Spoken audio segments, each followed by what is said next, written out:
Alors, juste, je ne parle pas fort puisque j'ai la sœur Marie-Josée juste à côté avec un autre groupe. Alors, juste que vous puissiez bien comprendre, c'est une révision que nous faisons. Ça veut dire que tout ce que vous voyez là, les 9 sujets, c'est ce que dans la communauté nous avons vu et qui était supposé nous faire évoluer et grandir dans la bonne direction. Ça veut dire que chacun d'entre nous, nous sommes supposés nous référer à l'enseignement que nous avons reçu. D'où venons-nous? Nous venons d'Éden, du lieu de la catastrophe qui a fait de l'humanité ce qu'il est aujourd'hui. Alors, la ligne du serpent, c'est quoi? La ligne du serpent, eh bien, c'est la limite entre là où le chrétien doit vivre et là où le païen vit. Là où, malheureusement, on peut souffrir toutes sortes de douleurs et là où on peut être dans le bonheur. Alors, et la lumière totale, c'est quoi? La lumière totale, eh bien, c'est qu'en moi, je ne peux pas admettre un coin là où il y a des ténèbres parce que malheureusement, c'est là où le diable va venir se loger et vivre en moi. Alors, vu qu'à chaque fois, et pourquoi c'est important? C'est parce que ces enseignements-là, ce sont ces enseignements-là qui vont permettre dans quelques instants, si nous les gardons dans notre cœur, quand la trompette va sonner, que nous allons partir. Mais si les enseignements sont donnés, n'oubliez pas, c'est pas le programme du frère Sylvain, c'est pas le programme de la communauté, c'est le programme du Seigneur pour ses enfants. Maintenant, si nous gardons l'enseignement dans notre cœur, nous allons pouvoir nous en sortir. Mais si nous pensons que c'est un programme religieux, un programme d'église, on n'a rien compris, on est à côté, et on va échouer, on va courir de maison en maison. Nous sommes dans du sérieux. Alors, quand on va se rendre compte que dans les 9 points, il n'y a que 3 points que je maîtrise, vous pouvez m'envoyer un petit SMS. Frère, s'il te plaît, et non, je veux une révision dans ma vie, ça ne va pas. Parce que les sujets, je ne les ai pas gardés dans mon cœur. D'accord. Le Alors, prochain, c'est la plus grande compréhension. la plus grande C'est, compréhension. voilà. Voilà. Ça, tout le monde devait pouvoir l'avoir gardé.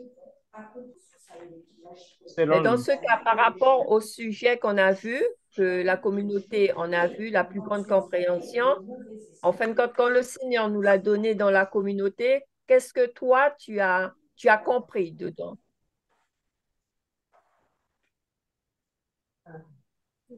Voilà ce que j'ai compris, c'est ça que je dis. Ça veut dire que je peux comprendre d'une façon, mais Dieu doit me révéler réellement la chose pour pouvoir bien vraiment comprendre. Si je comprends Attends, à ma attends, manière, excuse-moi. Hein. Excuse-moi, il y a parce que en fin de compte, ce que tu vas dire, c'est ce que tu m'as dit tout à l'heure là. Il y a le pasteur Sylvain qui veut intervenir. Je le laisse la main. D'accord. Et voilà, mes bien-aimés. Alors, c'est extrêmement important. C'est bien que le frère Francisco ait répondu comme il a répondu, puisque ça permet de pouvoir un petit peu aider chaque personne. Parce que le but de ces réunions, c'est que, en fin de compte, Dieu m'a demandé de faire quelque chose que je n'ai pas encore mis en place. C'est des cours de rattrapage pour ceux qui sont un petit peu à la traîne et pour ceux qui n'ont pas pu suivre comme il le fallait l'enseignement. Alors, la plus grande compréhension, ça fait partie aussi des sujets fondamentaux. Voilà, la plus grande compréhension, ce sont des sujets qui sont assez simples. C'est comment Dieu travaille et quel comportement, quelle attitude que nous devons avoir pour permettre à Dieu de travailler et pour nous amener du point A au point B, du point B au point C. Quelle méthode que Dieu utilise pour travailler? Comment il travaille? Si nous n'arrivons pas à comprendre comment Dieu travaille, comment nous pouvons coopérer pour le laisser nous changer? Comment nous pouvons coopérer pour le laisser transformer notre contenu, notre caractère, notre attitude, notre comportement? On est pénalisé. Voilà pourquoi il est très, très important que s'il arrive que nous n'avons pas bien compris un de ces sujets, il y en a 9 pour l'instant, c'est que nous puissions interpeller frère. Non, il y a la plus grande compréhension, non. Je n'ai pas compris les bases élémentaires de la plus grande compréhension. Je suis en difficulté. Nous allons faire preuve d'humilité. Je suis en difficulté. Parce que quand Dieu va venir, il va utiliser par exemple et la sœur Victoria pour travailler sur le frère et Francisco. Le frère Francisco va avoir une réaction, un comportement. Il va attaquer la sœur Victoria. Alors que la sœur Victoria n'y est pour rien. La sœur Victoria n'y est pour rien. C'est Dieu qui passe à travers la sœur Victoria pour travailler sur le frère Francisco. Mais si le frère Francisco maîtrise la plus grande compréhension, même si c'est difficile pour lui, il sait, non, là c'est mon Dieu qui travaille. Et je me soumets et je coopère. Seigneur, merci. Et le travail se fait. Là, la révélation, nous l'avons déjà. La révélation est dans l'enseignement. Maintenant, il faudrait juste que nous puissions, en fin de compte, humblement prendre sur nous pour pouvoir coopérer. Alors, comprenez pourquoi c'est important, c'est très important. Je préparais mon sujet. Dieu m'a dit, viens, mets-toi sur ta face, attends-moi. Et il m'a dit, non, voilà, il faut retourner sur une petite révision. Je n'ai pas bien compris. Et là, je m'aperçois, effectivement, en fin de compte, dans la révision, je m'aperçois beaucoup de bien-aimés ne maîtrisent pas. Mais ne vous inquiétez pas. Nous sommes à l'école, on apprend. On reprend encore et encore, encore et encore. Moi-même, certaines choses, je vais au pied de Dieu pour essayer d'obtenir de l'aide. Faut que je réécoute les vidéos. Alors, c'est pour cela aussi qu'il est dit de retourner sur les vidéos sur le site. C'est pas juste des prédications. C'est pas juste des prédications. C'est un programme que Dieu nous a donné. Alors, retournez sur le site et de JCSE a été mis sur place pour vous. Retournez dessus. D'accord. Oui, là, ça m'a recruté, tu as la main. Je crois que le frère Warner voulait... Oui, frère Warner? Oui, ce que tu comprends avec la plus grande compréhension, c'est à beaucoup à faire avec l'humilité. Humilité. Alors, pour l'humilité, pour les enseignements, comme il y a des choses et qu'on ne comprend pas, mais on sait d'où ça vient, c'est oui, Seigneur.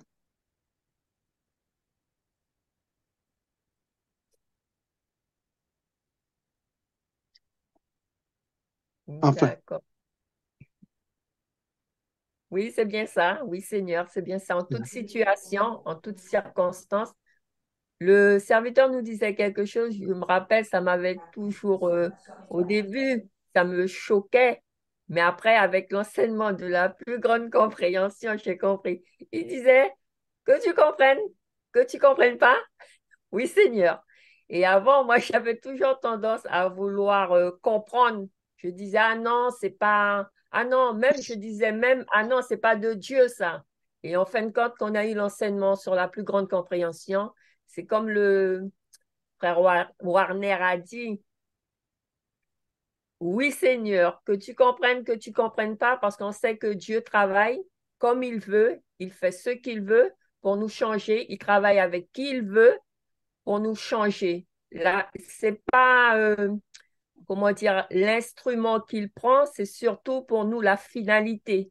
La finalité, c'est pour nous changer. Amen. Et par rapport à la plus grande compréhension, moi, c'est, comment dire, ce que j'ai compris par rapport au début, comment je réagissais et maintenant par rapport à la révélation que Dieu nous a donnée dans la plus grande compréhension, c'est vraiment, voilà, le oui Seigneur en toute situation, en toute circonstance. Par rapport à la plus grande compréhension, le frère Malik? Oui? Donc, moi, à travers la compréhension, ce que j'avais compris, c'était la façon dont Dieu travaille, que c'est à travers les afflictions, à travers les épreuves, et que à travers ces épreuves-là, il voulait montrer qu'il y avait quelque chose en moi. Par exemple, je sais qu'il y a plusieurs situations, je me posais la question pourquoi ça m'arrivait. Et en fait, c'est Dieu qui travaillait en moi pour pouvoir montrer que j'étais arrogant, que je parlais derrière le dos des gens. Et au début, je ne savais pas pourquoi. Et c'est justement la plus grande compréhension qui m'a fait comprendre que Dieu travaillait pour moi à travers des épreuves. À permettre au Seigneur de pouvoir vraiment, vraiment avoir vos cœurs en main. Voilà. Il y a un des messages du Fatibi qui affiche une certaine gravité, et la gravité que ce message affiche. À l'époque, il parlait par, vous savez, prophétisait.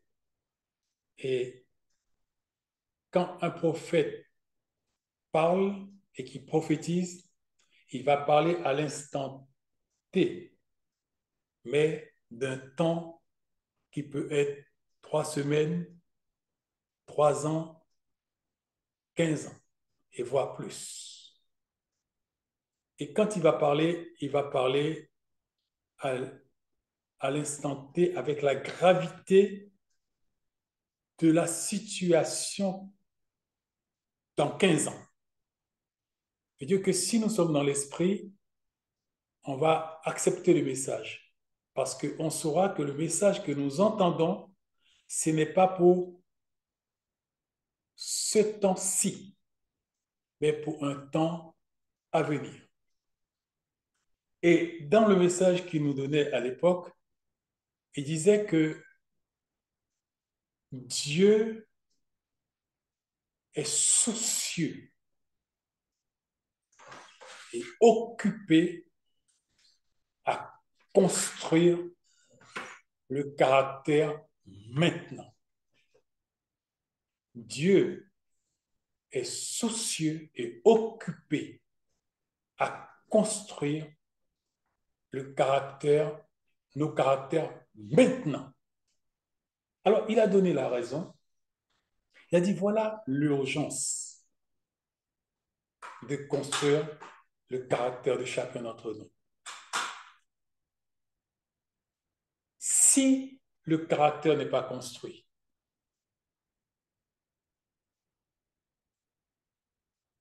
nous sommes impropres pour répondre à son appel lors de l'enlèvement.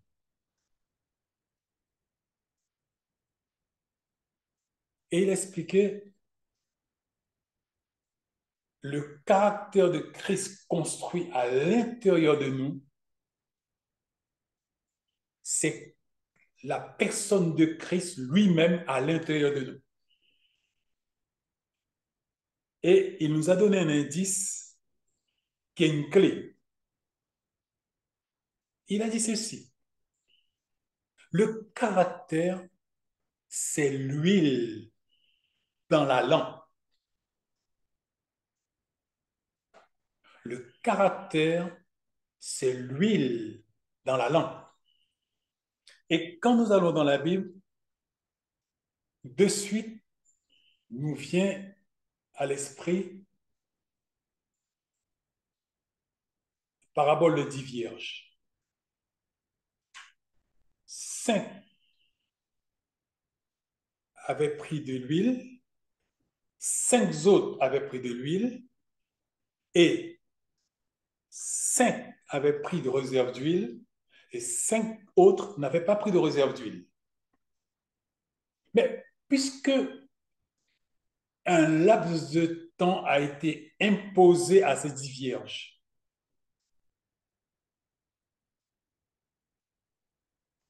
il s'est avéré que durant tout ce temps-là, personne n'avait le droit d'éteindre sa lampe, car c'était la règle.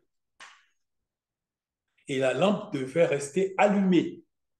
Et il devait attendre le pou qui devait rentrer incessamment. Mais l'époux a tardé. Les 5 qui, n'ayant pas pris de réserve d'huile, se sont trouvés à court d'huile. Les 5 autres sages qui, par prévoyance et par prudence, ont pris une réserve d'huile, se sont trouvés prêts à pouvoir répondre à l'appel de l'époux une fois qu'on dit « il est là ». Et c'est ce qui s'est produit. C'est que l'époux, quand on a dit « voici l'époux, allez à sa rencontre », les 10 vierges se sont réveillées. Et 5 se sont aperçus que leur lampe était en train de s'éteindre. Les 5 autres se sont aperçus que leur lampe était en train de s'éteindre. Les 5 qui étaient prévoyants, qui étaient sages, qu'est-ce qu'ils ont fait? Ils ont pris l'huile de réserve, ils ont versé dans leur lampe. Ils avaient de l'huile dans leur lampe. Les 5 qui n'ont pas fait preuve de sagesse et de prudence ont commencé à paniquer parce qu'il n'y a pas d'huile et la lampe s'éteint. Et si la lampe n'est pas allumée, on ne peut pas rentrer dans la salle. Et actuellement, beaucoup de bien-aimés de par la planète commencent à paniquer parce qu'ils suivent Christ en regardant avec l'œil naturel les événements autour d'eux. Et ils s'aperçoivent qu'il y a certains événements qui peuvent les rappeler que le temps est là. Et beaucoup commencent à paniquer. Allez voir, ils se rendent compte, mais il y a quelque chose qui manque. Et la crainte et la peur commencent à s'installer. Alors que il faut, quand on est converti, il faut le temps de notre marche avec Christ, il nous faut accepter la discipline qui nous sont imposées pour que le caractère de Christ se construise à l'intérieur de nous. C'est pas facile. C'est pas agréable. On ne chante pas quand ça se passe. Mais il a dit, alors que notre corps physique, extérieur, se détruit, notre corps intérieur se construit. Ça veut dire que la construction du caractère de Christ se fait en nous au dépens de notre corps physique. Et c'est douloureux. Et ça fait souffrir. Mais nous l'acceptons parce que nous savons, ayant entendu ce qui nous a été dit, Dieu est occupé à construire le caractère maintenant. Nous avons compris qu'il y a une urgence. Et cette urgence-là, parce qu'il y a quelque chose qui dit que bientôt, ce sera terminé le processus. Ah, vous savez, nous bénissons Dieu pour ça. Courage à nous tous, puisque parfois on a honte, parfois on est déstabilisé, parfois on souffre, parfois on est frustré, on verse des larmes, parfois on pique des colères et on revient à quatre pattes. Et Dieu ne va pas arrêter le processus de la construction de son caractère en nous. Et rappelez-vous, ceci se fait au détriment de notre être extérieur. Quand bien même mon être extérieur se détruit, mon être intérieur se construit chaque jour. Il faut être courageux pour l'accepter. Ceci s'est traduit dans le langage courant évangélique par porter sa croix. Jésus a été formel. Je vous le dis, si quelqu'un veut venir après moi, s'il n'accepte pas de prendre sa croix et de me suivre chaque jour avec la croix sur son épaule, en train d'arracher son épaule, le sang coule et de me suivre, il ne pourra pas être mon disciple. Tout simplement, c'est que la construction du caractère de Christ, qui est l'huile dans la lampe, qui va répondre à l'exigence de partir quand la trompette va sonner, tout ceci se met en place de la façon dont ça a été dit. Ah, bien sûr, ceux qui ont de l'huile autant pour moi, dans leur lampe, quand ils voient que les montagnes chancellent au cœur des mers, cette semaine, Dieu me l'a dit, les montagnes vont commencer à chanceler au cœur des mers. Quand ils voient que les montagnes chancellent au cœur des mers, ils sont en paix, ils sont sereins, parce qu'ils ont appris à mourir à eux-mêmes. Et ce n'est plus eux qui vivent, c'est Christ qui vit en eux. Et quand les challenges, les situations, les soubresauts font leur apparition, ce n'est plus eux qui réagissent, c'est Christ qui réagit.